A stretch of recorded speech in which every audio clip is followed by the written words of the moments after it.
De regreso aquí en Auto 060 y vamos a hablar ahora de un tema muy interesante sobre la electrificación de los autos. We're gonna switch back to English again because we're gonna have a very interesting topic about the new need that it's appearing everywhere for charging stations for the electric cars. And for that, we're gonna talk to Dimitrios Papadogonos. Did I say it right, Dimitrios? How are you? Good morning. Good morning, and yes, you did say it right. Excellent. So. Dimitrios represents a company called ChargePoint, right? And can you please tell us about the company first, and then we go over some pretty cool recommendations that you have come up with for people who own or thinking of owning electric cars? Sure. Well, ChargePoint, we're a Silicon Valley-based technology company, and we're actually the largest EV charging company in the world. And what we do is we make charging stations so people can charge their electric cars, but we also have created the world's largest network that connects all those chargers together so that a property owner who owns a charging station can manage that charging station that he has. So it will allow him to, all our cloud-based services allow that property owner to manage who gets to charge on the station, manage pricing, manage the energy being dispensed. So it gives them total control and flexibility over it. And then we're also like a social media company because we make really cool apps that allow drivers to find and locate where our stations are. It'll even tell you in real time what stations are available, so you can actually get to a station that's free. Yeah, because even though that technology is great in the cars, and it's improving, I mean, some cars are getting now 100, 200 miles, 300 miles even with some new batteries like the Tesla. There's still some anxiety, and some people still doubt about thinking of when they think about buying an electric car because of that. I mean, most people don't even know where the charging stations are, right?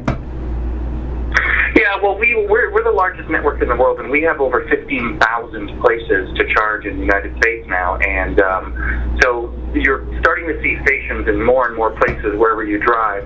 But really, what's happening is people. It's not so much about range anxiety anymore, because as people buy electric cars, first of all, they always have the option to charge at home. But what they're really doing when they buy an electric car is they realize that, much like your iPhone or something, wherever you go, you want to plug in and top it up. So people aren't in a situation where it's not like gas. You don't drive until your tank is empty. Yeah. And all of a sudden go and look to charge. It's really the way like how you treat an electronic device. Wherever there's a plug, you'll just go ahead and plug it in. So what EV drivers are doing is wherever they're parked for more than an hour, and that basically means where they eat, shop, work, and play, they look for a plug and they plug in. Yeah, and for one other thing is there's not a clear, at least for me, a clear price for charging. So can you tell us a little bit about that? I mean, how much does it cost to charge a car? Yeah, so it really depends. One of the things about our business model and why we've been so successful, we have a 70% share of all the public network chargers out there, is really simple. Every business is going to want to charge a different price or manage their charging in a way that works for them. So for instance, if you're a workplace, you're really putting in EV chargers because it's a great employee perk and it's a way to attract new talent into your company. So you tend to offer it for free.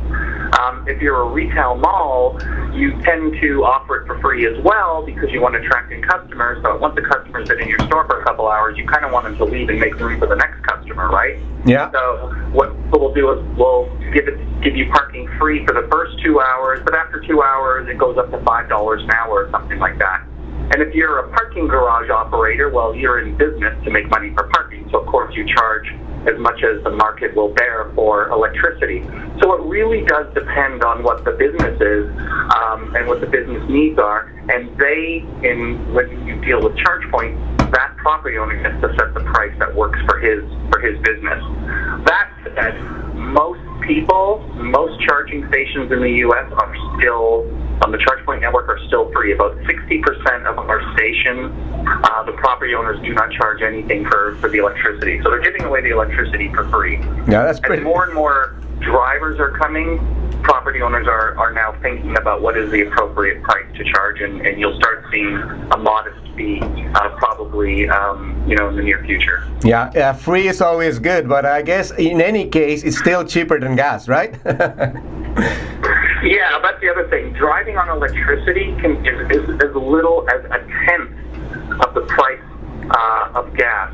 And most places, even if they charge, they're charging you somewhere in the, this may not make a lot of sense to listeners yet, but they're charging you somewhere in the 20 to 30 cents a kilowatt hour. But that, even at that price, that's a quarter of the cost of gas. That's the equivalent of charging you $1 a gallon. Yeah, that's pretty amazing. Really, really cheap. Yeah, a friend of mine just posted on Facebook, I think it was last week, that she put gas in her Chevy Bolt for the first time like in 7 months, which is something really amazing.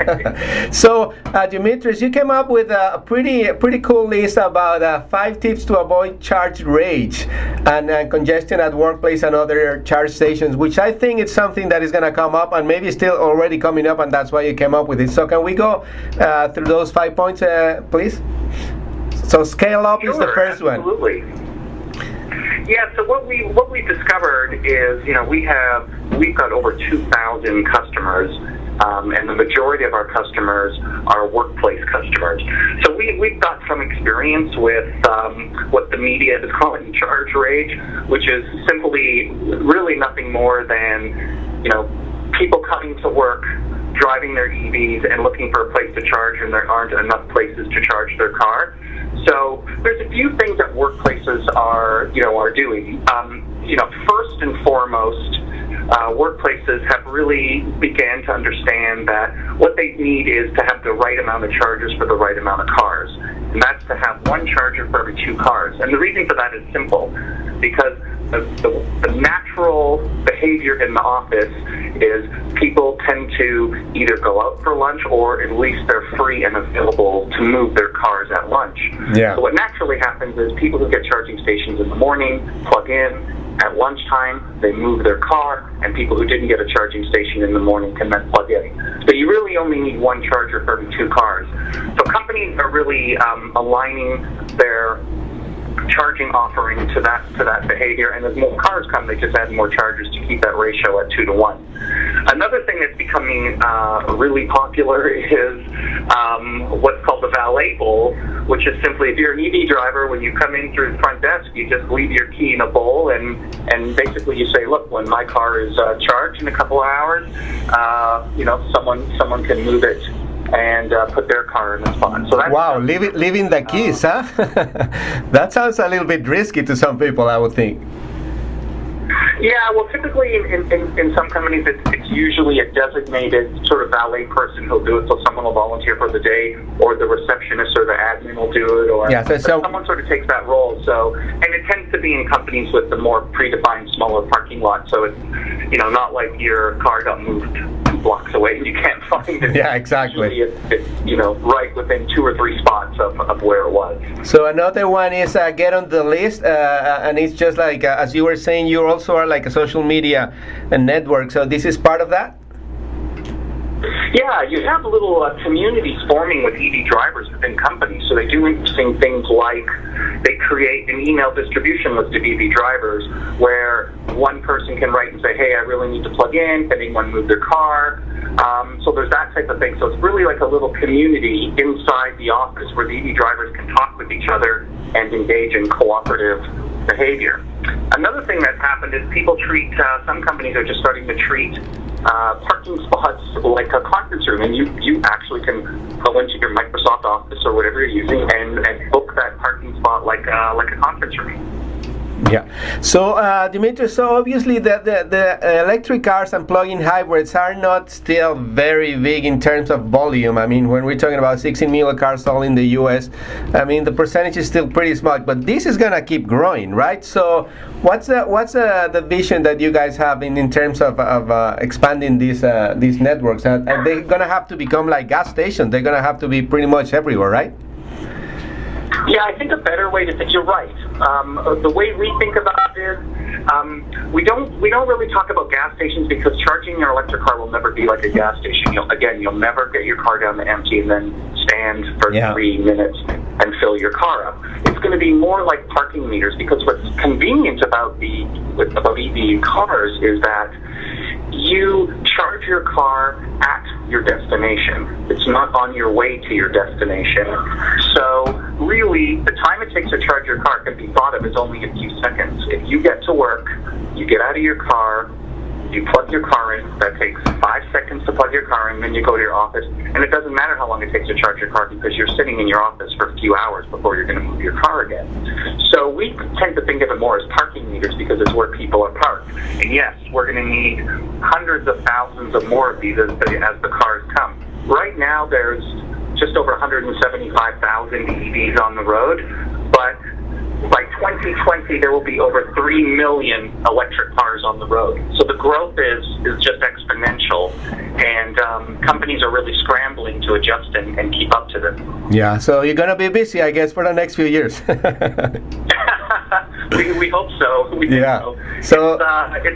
It's good for the environment, but more importantly, drivers are discovering electric cars are actually better cars.